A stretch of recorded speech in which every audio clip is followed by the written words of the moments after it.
together.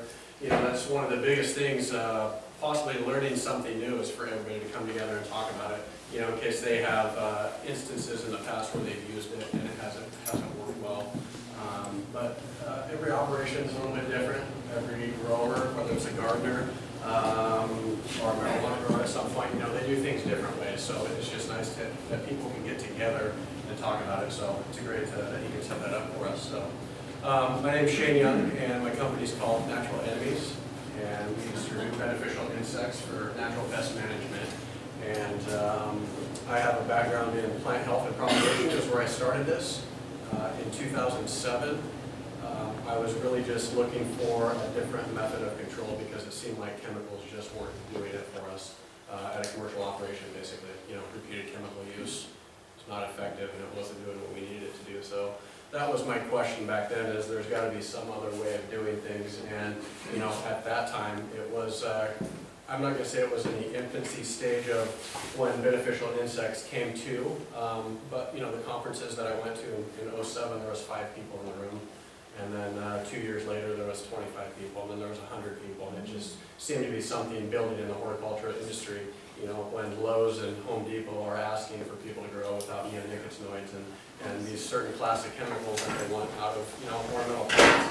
And we're not talking about organic gardening or cannabis or anything like that. So it was something that was, it started out at that point, and it got me searching for alternative methods of control, and that's how I got into it. So if I need to talk louder, please let me know, or slower, or some louder. Okay. Sometimes my wife tells me it just sounds like I have marbles in my mouth. So if you can't understand me, just let me know what you're looking at, and I'll see if I can accommodate everybody. So bear with me, please. And I haven't spoken in front of people in 15 years too. Oh. So I may be a little bit nervous tonight. You guys can stand up.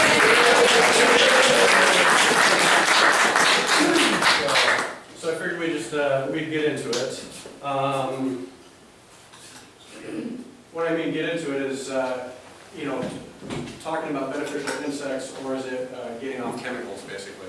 You know, that's the whole point of it. Why are people searching for alternative methods? Just because the chemicals that they're using are, one, they're toxic to people, they're unsafe, but for me, I found them to be ineffective as well. So there needs to be kind of a fine line on what we're trying to focus on here. So I think really it's one in the same as using beneficial insects is because the toxicity that chemicals can bring to us, not only in our cannabis, but in our food and whatever we treat on a daily basis or whatever we grow. You know, like I said, whether it's vegetables or fruits, cannabis, or even like I was doing ornamental plants, basically is where I got into it. So there's so many different ways and so many different avenues that we can go, but I think these are both one and the same on it. So I'm going to try to help you, or you know, give you guys ideas on kind of a different method of doing things and trying to make that transition. I call it the chemical to beneficial transition, basically. And you know, I'm here to say it wasn't easy. It took me a few years to figure out, you know, what I can and can't use when I employ predatory mite into my soil. What can I spray, or what can I drench, or what can I do? So there's a lot of different things going into it, and I hope somebody's able to take something away from it tonight on what we could do to better everything that way. So kicking the chemical habit is kind of what we're going towards, because that's why people want to use beneficial insects. What I got into it is it stresses out the plant. It really, you know, insecticides, chemical use will take off the natural oils of the plant, which is its own defense mechanism, basically. So it seemed like once we started spraying, that we were never able to stop until that product went off our property. It was an ongoing treadmill or an addiction that we just had to keep doing it and keep doing it, because at that time we had no other means of, you know, there was nothing else. Nobody brought anything to the table on other methods of control or what we could do at that point. So it just seemed like an ongoing thing that we had to do. The delay between your last application and a safe crop from biological controls is longer than the pest recurrence. Does that make sense to you guys? Yeah. So what happens is, if you learn the biology of if we're going after a 2-spot spider mite, is if you spray, you know, it depends on if you have an adulticide or an ovicide, which takes care of the eggs, basically. And at that point, if it doesn't take care of the eggs in 3 to 5 days, those are going to hatch out basically. So the reoccurrence is you can't wait 2 or 3 weeks in order to use a chemical and then release beneficial insects into your crop. There has to be something in between to make that transition a little bit smoother. And what they do at the insectary where I purchased from is they actually culture predatory mites and 2-spot spider mite just by using water to knock them down basically.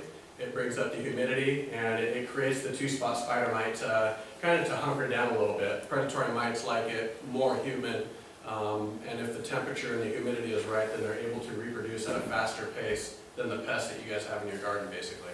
So there's a start on doing that. So you can't quit cold turkey is what it comes down to. You can't just stop spraying and introduce beneficial insects because there's also residues that are left over.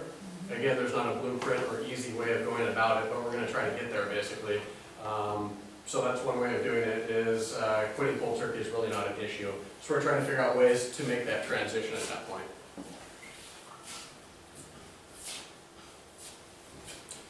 Going back to it is, kind of what we touched on already is the chemical that we're using are not working or being effective, and that's why I got into this basically is going over chemical records at the nursery there that weren't doing anything, even being aggressive with it. It was something that was continuous. It was always there, and it seemed like, again, once we started spraying, we could never stop. So chemical resistance was a big thing. If you don't alternate the modes of action of the chemicals that you use, then it really creates superbugs, basically, because what you don't hit with a contact, or you do that survives and it lays its offspring, then you're just continuously creating something that's going to stay in your system the whole time.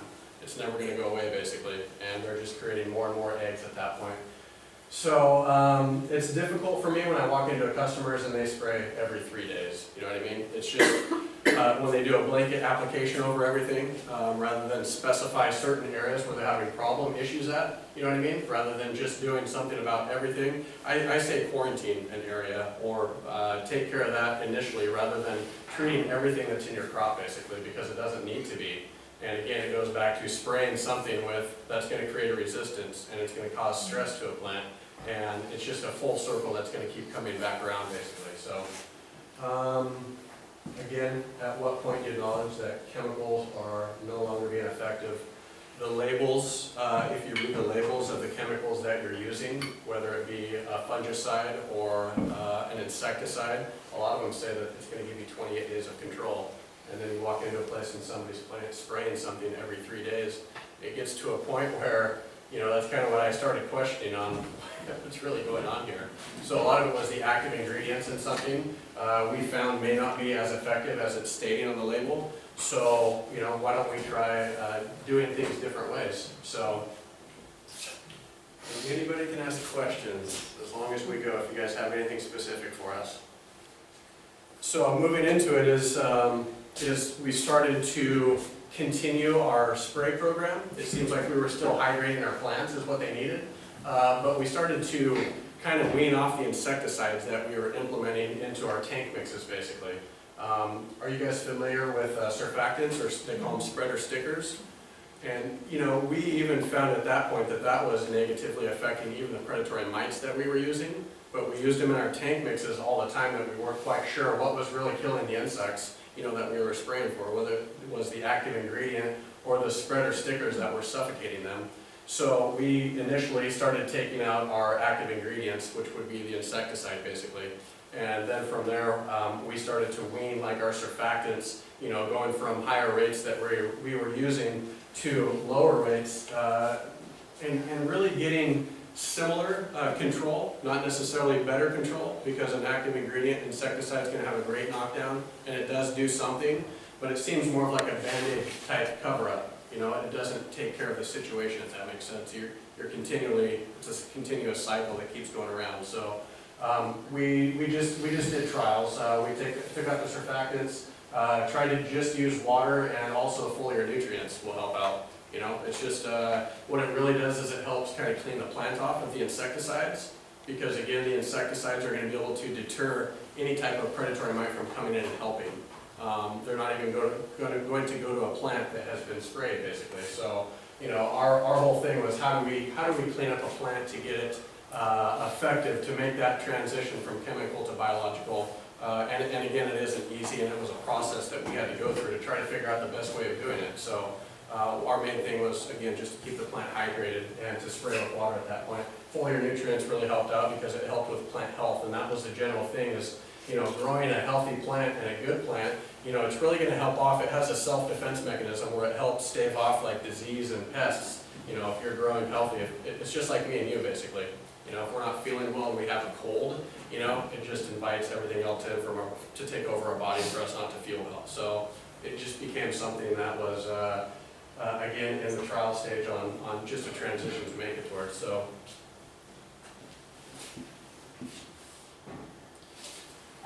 The second part about it was introducing controls that people are interested. If they're going to be spraying all the time, then they say, how do I make the change, or what particular insects can we use and still spray is what they've always asked me. And my whole point is, we want to get the chemical sprays out of your rotation, and we just want to use beneficial insects to do that. And the easiest way that I start people out basically is using a soil mite. It's called Stratiolalops simitus, and I call it SS just to make it easy and short and for everybody to be able to figure out if you can't pronounce it, but eventually it'll become easy for you.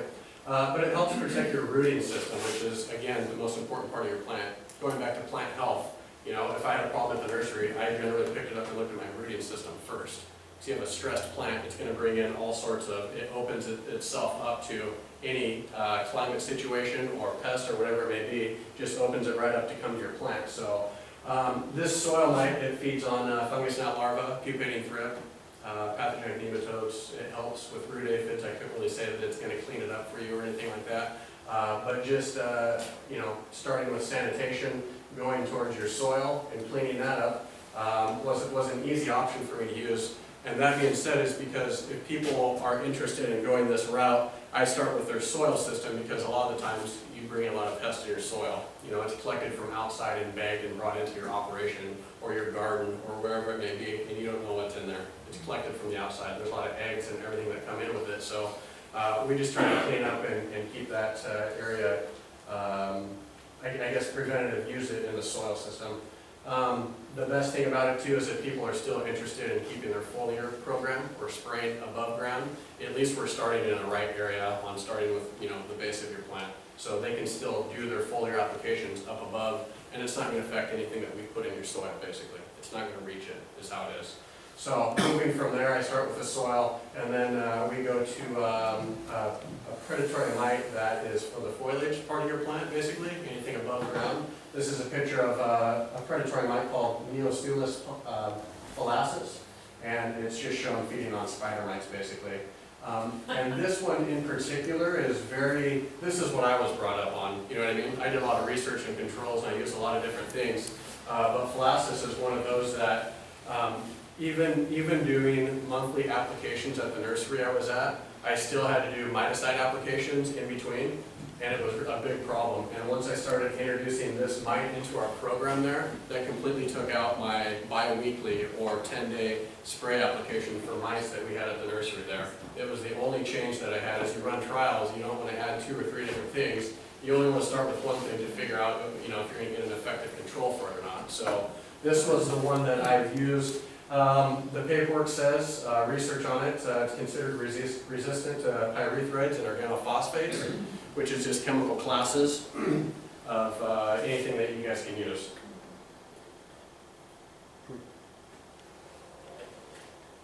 Am I going too fast or slow or nothing at all?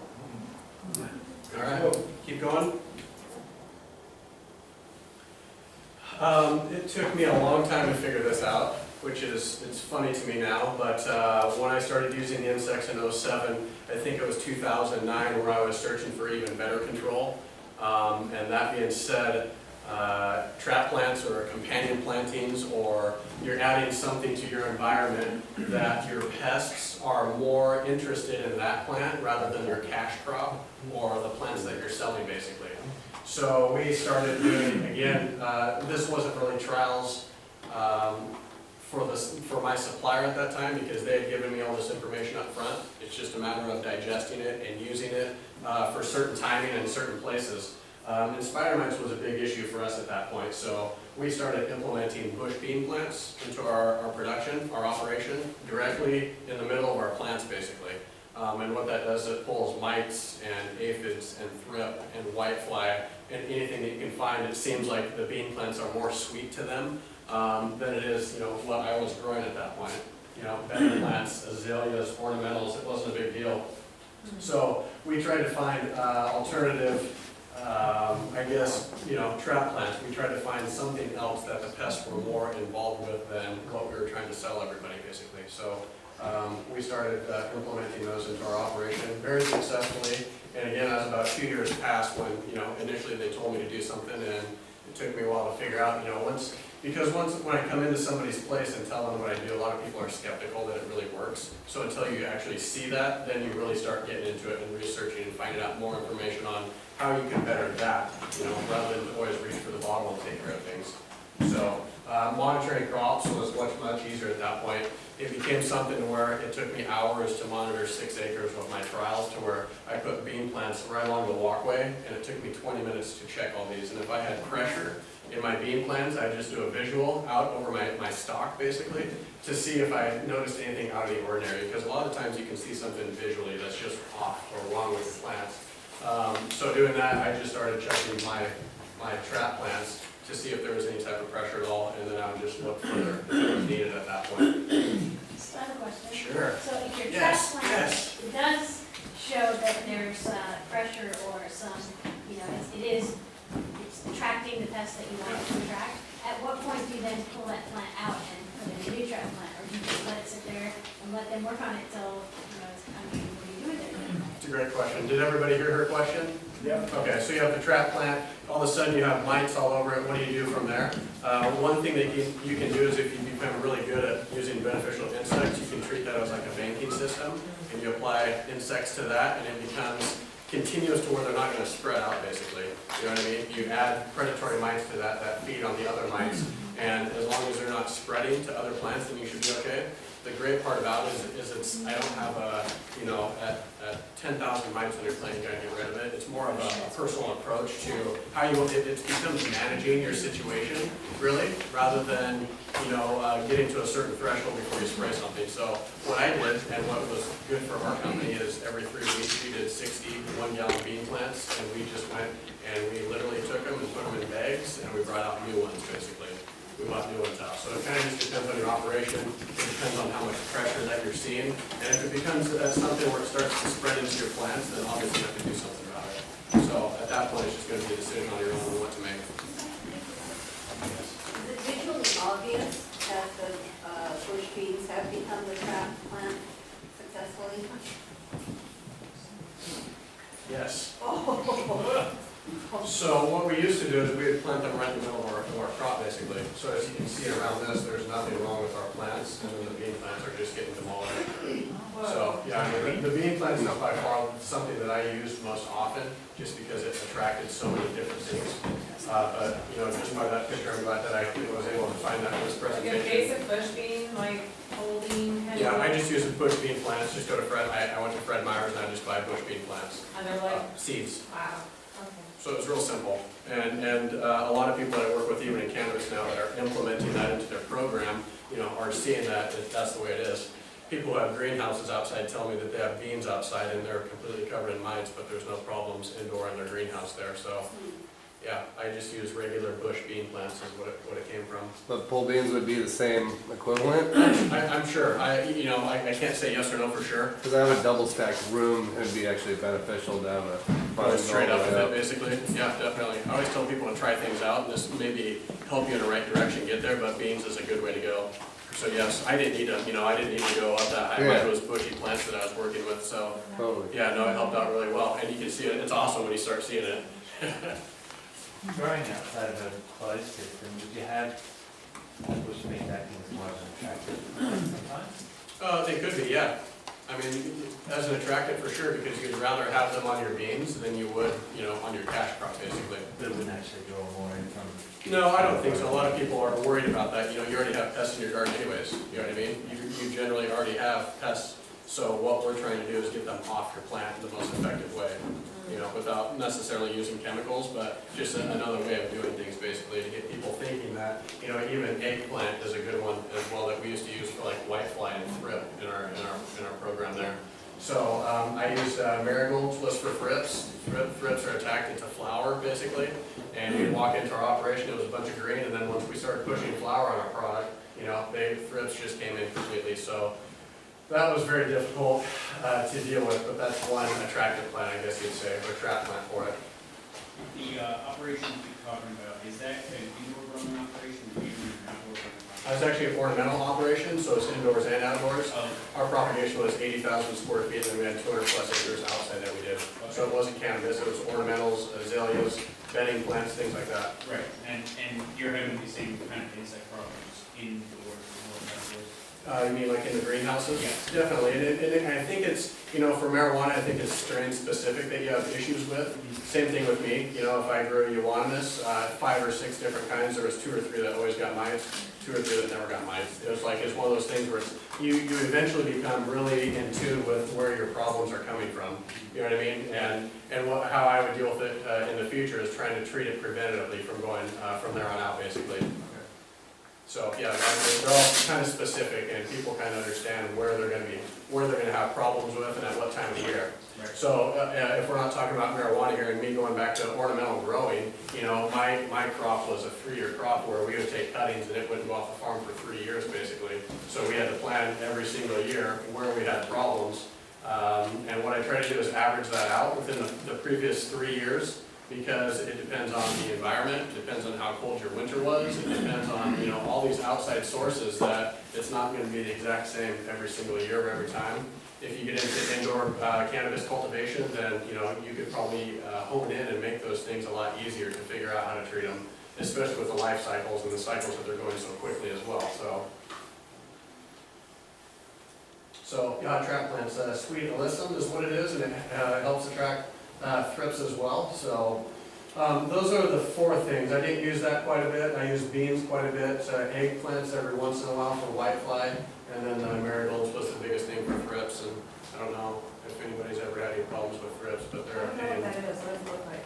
What does it look like? I can't really explain it. I mean, they look like little slivers, I guess you would say. Okay. Worms with legs. What's that? Worms with legs. Yeah, kind of. And they go from plant In to plant. between the cell wall and the leaf. They're real difficult. They have 5 stages of their life cycle, which makes it even more difficult if you just Google Thrip, T-H-R-I-P, look at it. Actually, it's thrips, but Yeah, it's with an S. plural. And I never knew which one to do. I just put it on here, so thank you. I could never remember what it was, so I'm like, I'll just do it, it'll be fine. And I'll let people know I don't know, It's so. like mongoose. Yeah. So the 5 stages, yes. And then also whitefly, is that what you would call like a cabbage fly? Very similar. I think there's cabbage whitefly as well. Okay, Yeah.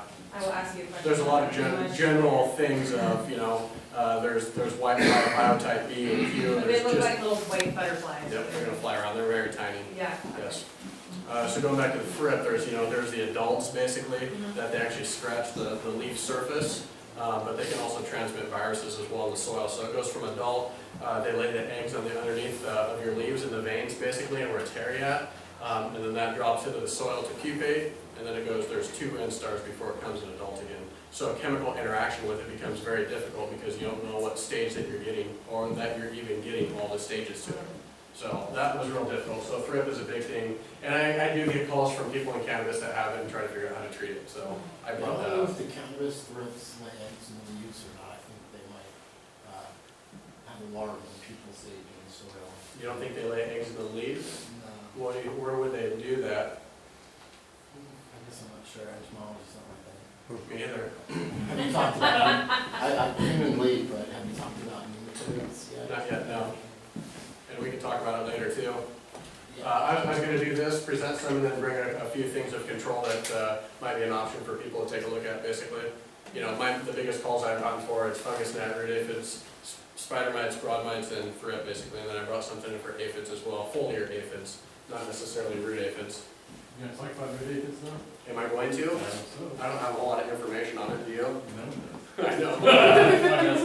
I have some experience, not eradicating it, but I sell, I shouldn't say I sell, there's a soil mite that you can use and there's a beetle that you can use in conjunction together that will help, you know, prevent it. By curing it, nothing for the adults, it's more of a prevention technique that I would go for. Flea beetles, I mean, is there some little bug that's gonna eat them? Say that again? Flea beetles? Flea beetles, I work with a lot of organic nurseries that have that outside in there. I don't know of anything that gets rid of them. I mean, it's so difficult because it flies in and it takes up residency in your crop. So what's the nicest and easiest way to deal with it, I'm not sure.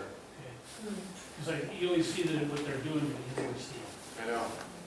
Yeah, I understand, and I don't get too involved with that because I don't know anything chemically or, you know, unchemical that can take care of it really. You know, a lot of my customers ask me about it, and I'm like, what do you guys normally do? And they're like, we don't know. You know, it's really difficult. I heard of floating roll covers for those. But you gotta put them on before you don't wanna trap them inside. Yeah. You mean covers around the stalk of the plant?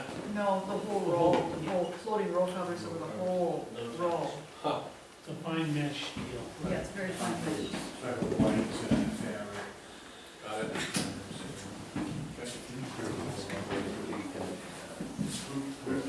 Right? Okay. What's next? Step forward, I would say, would be start from the very beginning, either at the cutting stage, the clone stage, or even the mothers is the most important part, because if you take a dirty cutting and introduce it with eggs into your operation, it's just going to be an uphill battle that you're fighting. You're going to take it from clone to veg to flower to wherever it is. So your mothers, if you can keep those clean, it doesn't have to be 100% like I put it there, I understand that. But for the most part, you know, disease and pest, if you can grow a healthy mother or stock plant, even if it's not marijuana, then you're going to start your chances out being better from the very beginning. A healthy plant creates a healthy cutting, and then just moves forward from there. If you can take care of it with your nutrients, your watering, and just general plant health to take care of it, it should really help out from the very beginning.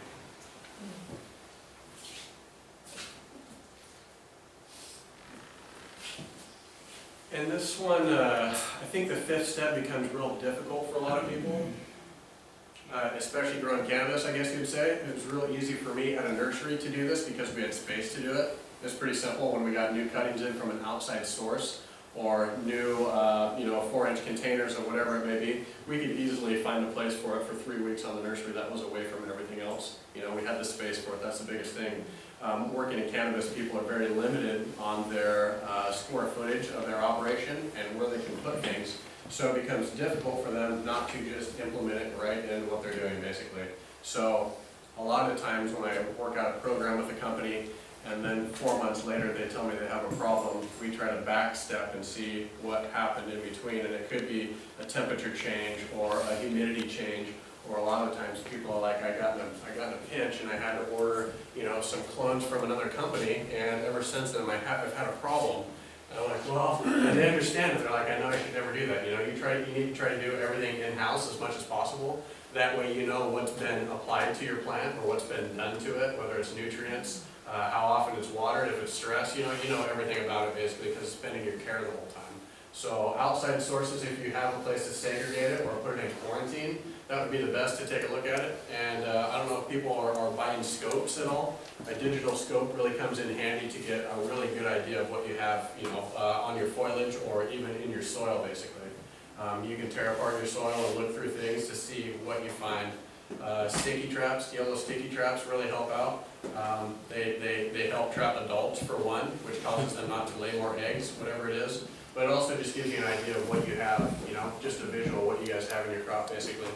What's a digital scope? I just use a jeweler's loop at 30x. What's a digital scope? So the digital scope is going to be more, one's going to help out with imaging, but two, the magnification can go anywhere from 25 to, I think I've seen them at like 400 magnification, but it's going to give you a better picture of exactly what you're looking at. So a digital scope you're going to be able to plug into your computer, You can have a stand on it and bring leaves into your desk basically, and you can see it up on your computer. And it's gonna give you a full blown up image of it. And why I usually have people do that is because I can help out with Pest ID. I'm not an entomologist, just like you. Yeah, people like the Zorb digital, Sorry? the Zorb it's called, Z-O-R-B. I don't know. Pretty easy to use digital scope. The thing is with broad, a 30x loop isn't enough really for broad mics. Right? You You're can, looking at 60 to 80 to 100, 125. yeah, like 100. And if you're looking at fungus, you need to go kind of 100. Right. 20. Yep. So a digital scope just gives you more of a magnification to see exactly what you're looking at. Because there's insects that are very microscopic that you need to look at. And yeah, digital scopes are great for pictures and imaging and sending to people to get help with, so. Am I talking loud enough? No, I'm just sore. Okay, so it goes back to monitoring and analyzing, everything that comes into your property, basically. It's best to know what you have or what issues that you have in it, so that you can keep them out of the rest of your production, basically. You don't want to infect anything else. You want to keep moving it through your operation, and then it's just going to be a battle from there. So, best thing to do too is I guess I shouldn't say that it's funny, but when people call me with an issue and they want me to come look at it, it's in the morning, we'll go look at it, and they'll have all their employees in here looking at it, and then more people will come in and look at it, and then they'll go out and work in their garden. That's the easiest way to spread some type of pest or disease or anything. It carries with you very simply. So if you're ever gonna look at something, you have a problem there, the best thing to do is go into it at the end of the day and then leave your building. But make sure you make like an organized way of how are we gonna treat this, basically. We don't need to keep going in there and seeing that we have broad mites or a big mite, even a mite infestation. We don't need to keep going in there and looking at it 5 times a day because we know that it's there. So make a proper plan of attack on how to do it, and then try to stay out of that area as much as possible, and that could be similar to a quarantine area. Maybe move those plants away on their own and get them out of, your production and working with all your other healthy plants, basically, because you don't want it to spread.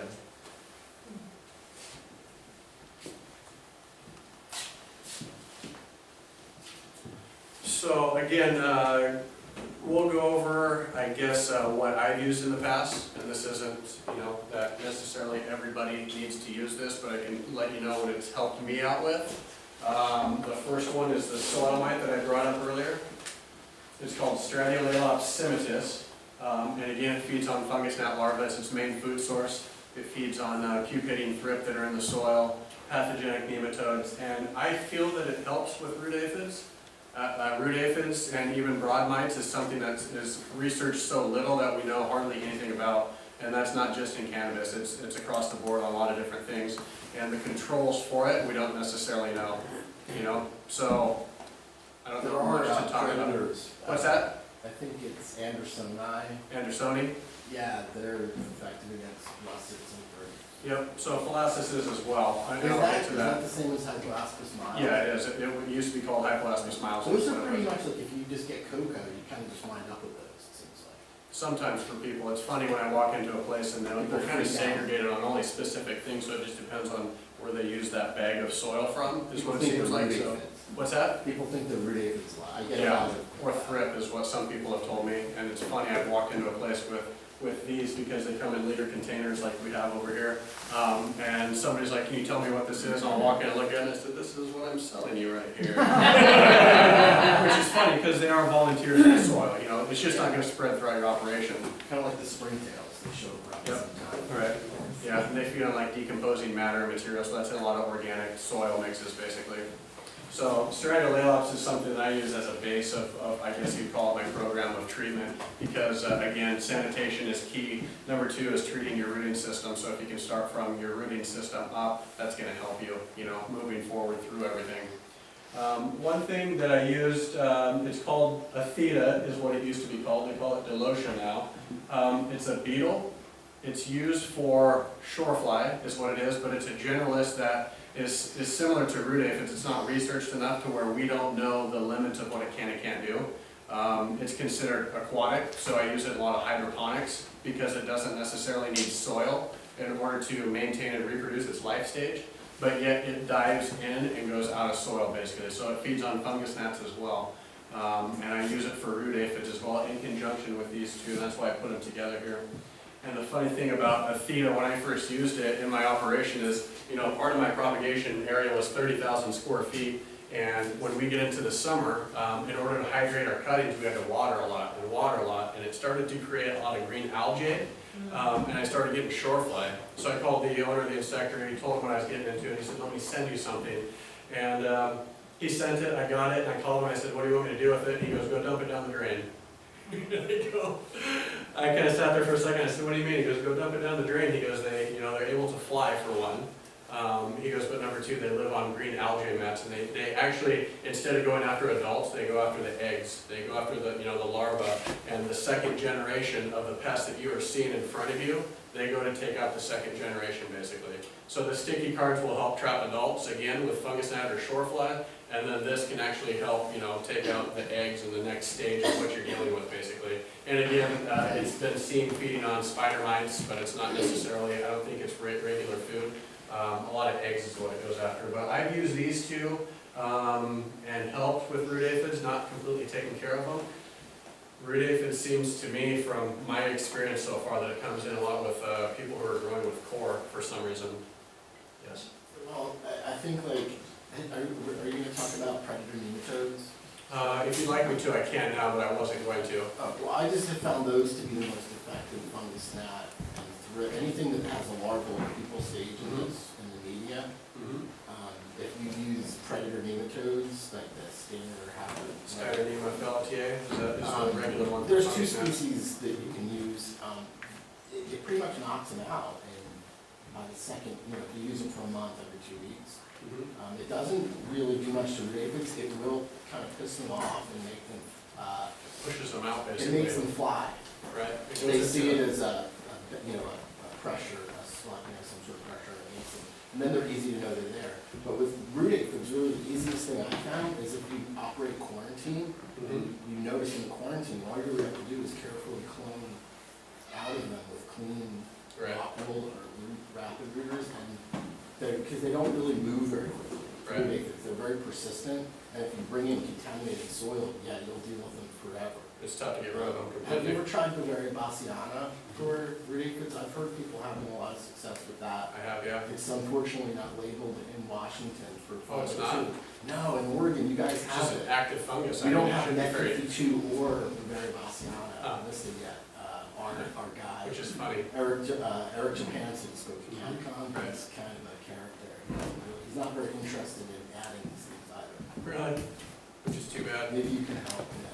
No, I've talked with him before too, because when I deal with 502 customers, they say, you're not on our list of things that we can use. And I asked him, and he said, oh, I'd rather have people use beneficial insects than any type of chemical in the crop that they're dealing with. Well, So, you know that Bavaria bassiana has with predator, it's super effective in combination.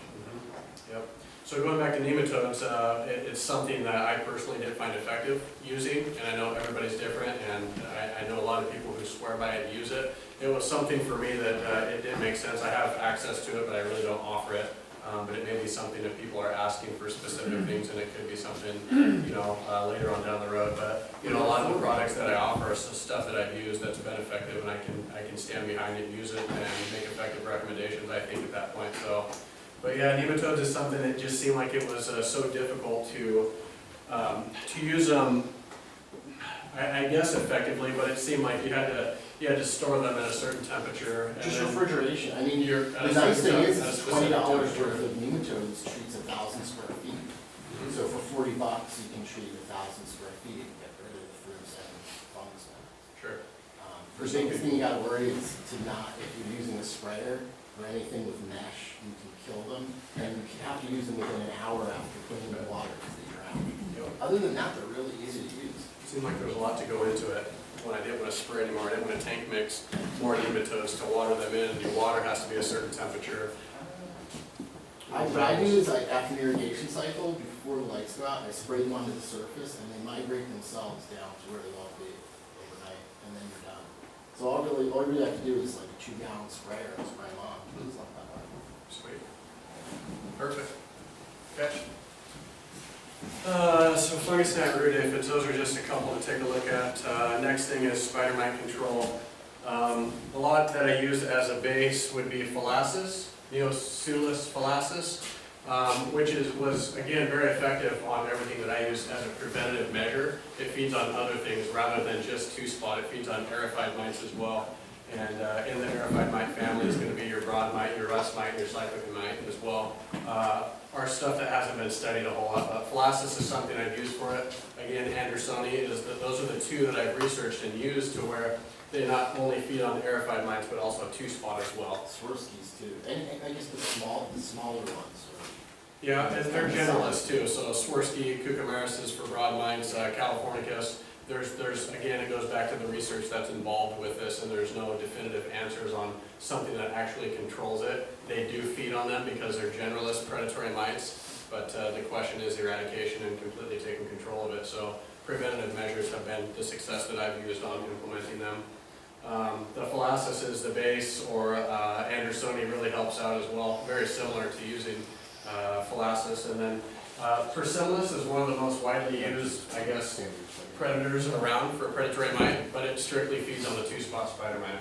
There's no other food source for it basically, and it dies of starvation a lot quicker than any other predatory mites that you use. It's usually anywhere from 6 to 7 to 10 days that if there's no food around, it's not going to stay around your crop. So similar to doing a chemical application, you have to do repeated controls or repeated applications into your crop to see effective management on what you're looking for.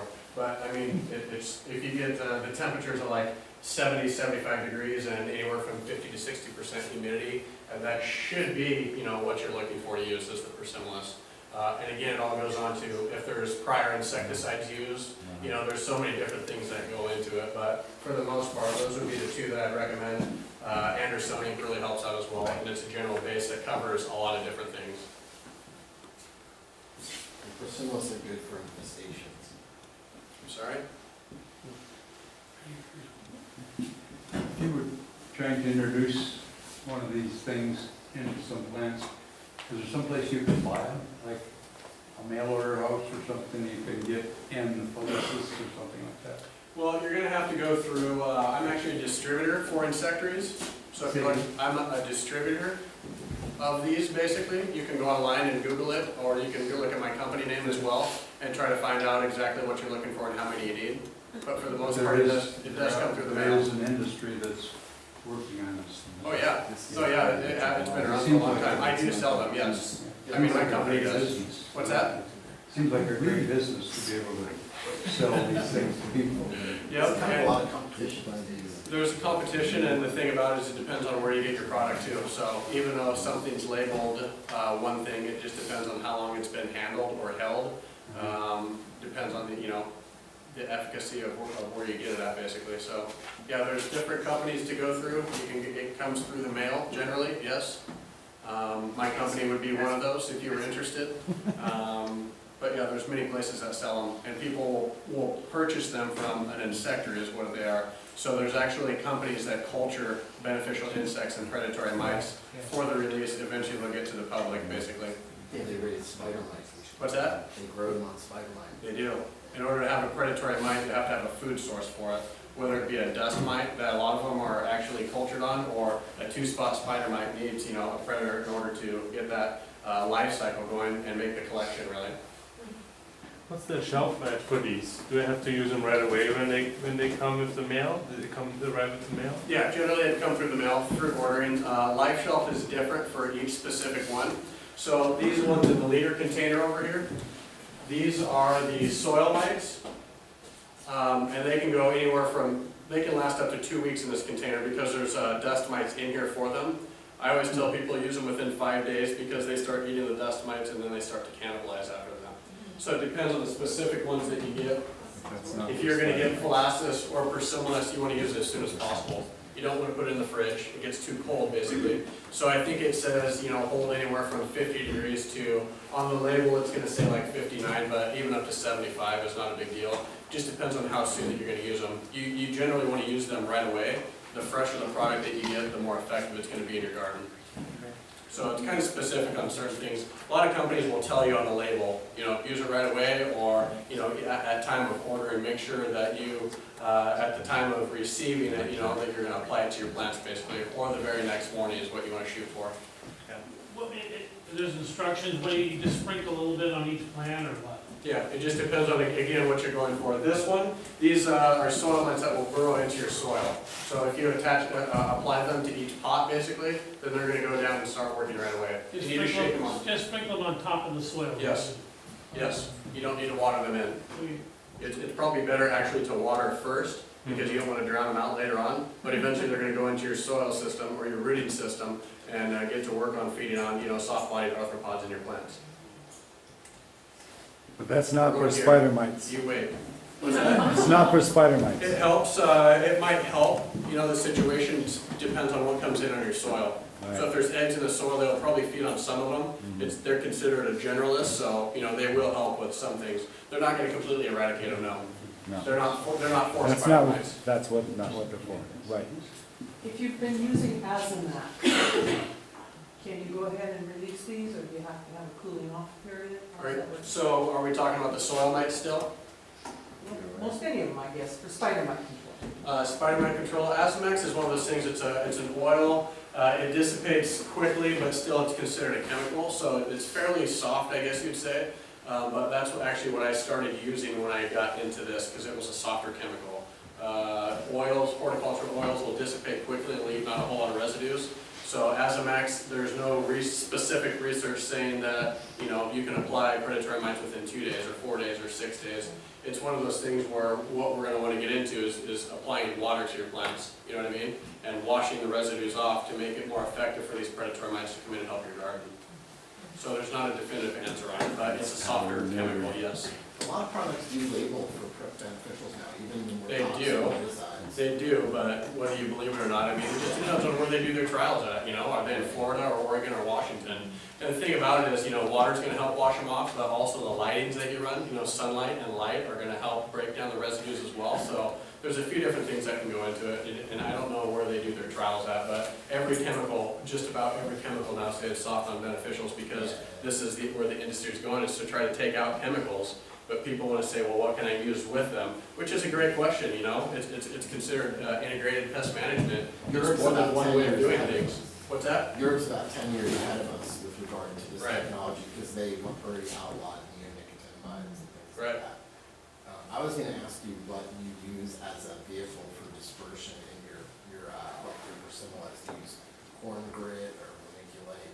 I'm always looking for. I bite out of vermiculite is what I do. Yeah, the corn grit I'm not a big fan of, because it tends to cause mold, superficial mold. Well, there's only a couple companies that use the corn grit too, so I think it's company based on where you get it at. So vermiculite would be my choice for sure.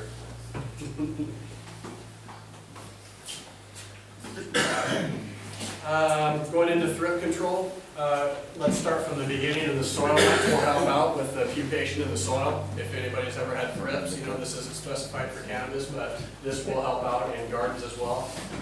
The Stratiolelopsimatus will help out with thrip pupation that's in your soil. This is called Amblysius cucumaris, and it feeds on the first instar only.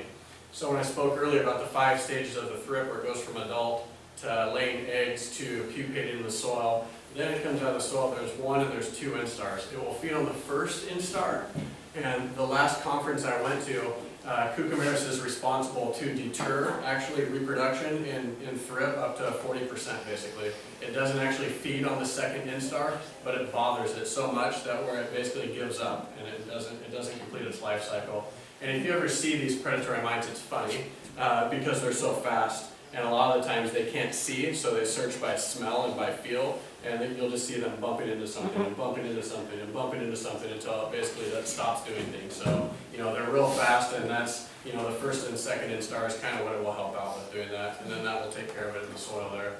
Sticky cards, again, are going to trap the adults to where they can't lay any more eggs, basically, and then you also get counts of what you have in your crop. So, thrips is, I don't have any problem saying it's a pain in the ass dealing with chemically or biologically or any way that you go at it. It's just, it was always a thorn on my side and very difficult to treat.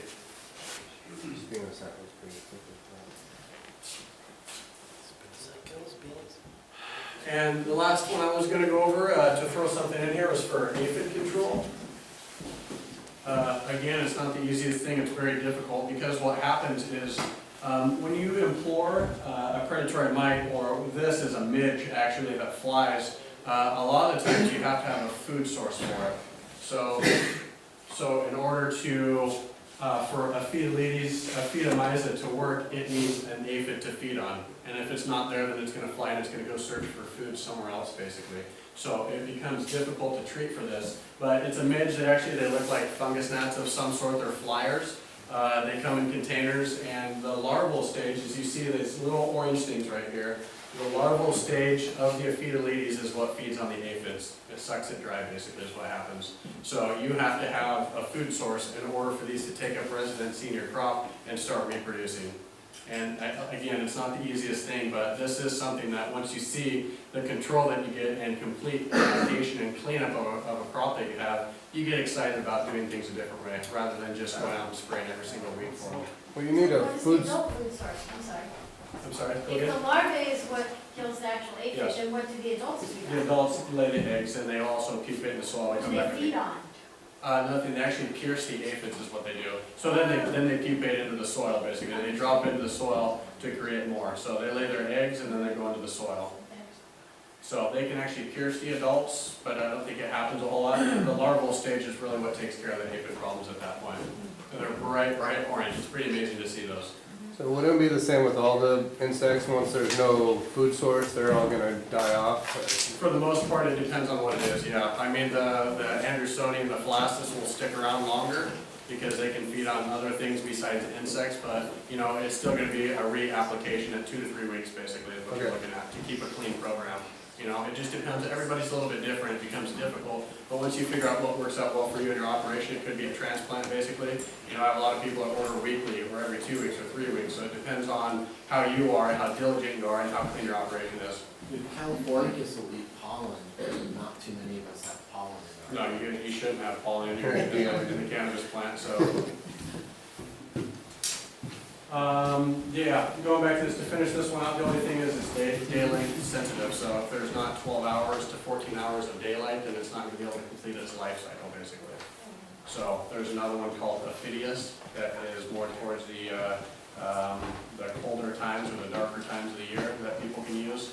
But what we've been doing with Aphidoletes is people have been streaming Christmas lights in their operations to add that, you know, the dusk light basically to, in order for these guys to create their whole life cycle and finish everything out. So those were the 5 things I was going to go over. It's just about done, so hopefully other people have questions, but what it really comes down to, yes? Well, it's my impression that a lot of potting soil is coming with fungus gnats in it. And I wonder what advice you had in, when you're using commercial soil to prevent them being a problem subsequently. Well, that's why I go back to using the soil mite as a preventative measure. You can't prevent them from, you know, the soil that you get, you're not going to be able to prevent what comes in on it. That's the biggest thing, is you never know what comes in on it, so I would always treat it with the soil mite, you know, to take care of my problems, basically, or prevent it.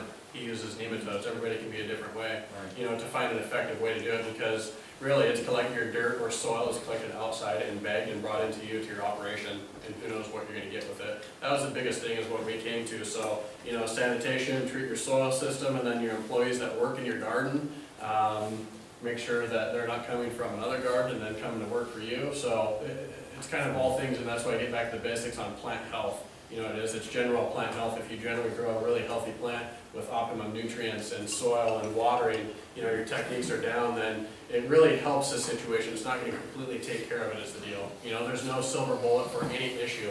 You know, you can always help it out in a certain way, but it's a lot of small steps to get to that. Do you have a feeling about ozonated water? What is it? Ozonated water. I don't know anything about it. What you tell me? Well, the idea is it's O3 and it oxidizes, but it's going to kill everything. So, you know, If you have nutrients in your water, it's going to cause problems with that as well.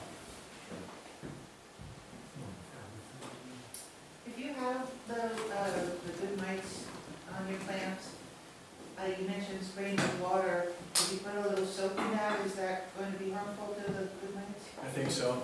You know, going back to using Azamax as well, you know, soap is considered a detergent as well, and it's going to it's gonna deter them. So my whole process is, rather than doing a blanket application over your things, is to segregate and just treat what's needed, you know, and that's gonna help your whole garden out altogether, basically, because it's not gonna stress any of your other plants out. It's just gonna help try to knock down, basically, you know, a mite infestation, or just some mites. I hate using the word infestation, but just some mites that are in your plant. There will be a negative effect on them. It probably won't kill them all, but yeah, it will negatively impact them. Let's go, yeah, sorry. Oh, me. Yes, hi. How does neem, come into place here at all? Neem. If at all? Neem oil and the use of it, it's fairly safe as well. Again, it goes back to being an oil. It dissipates quickly, so there's not a whole lot of residues, but still you're gonna have to do a little washing off with water on it. Neem's been, I think it just depends on, and I don't know a ton about neem, as I just use horticultural oil basically, but neem, from what I've gathered, it just depends on how good, I guess it is, and where you buy it from type thing, Right. so I don't know, I can't speak on that really.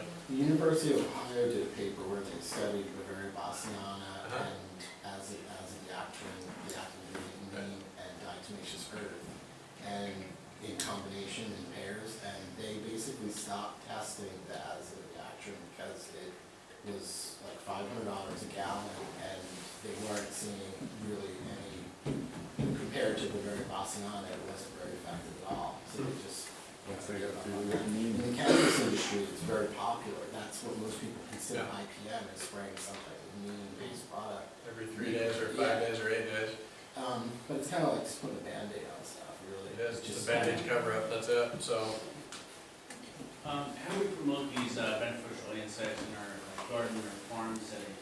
If we want to have these in our gardens throughout the year or winter and everything, do you recommend maybe planting trap plants that would promote the pests and then also promote the beneficials? Or instead of having to purchase more insects every year or every season to apply more, how do we purchase once and then stretch that out as long as possible? It becomes difficult, I would imagine, you know what I mean, they're just like me and you, they need, food is the main thing, they need a food source in order to reproduce and take up residency in your area.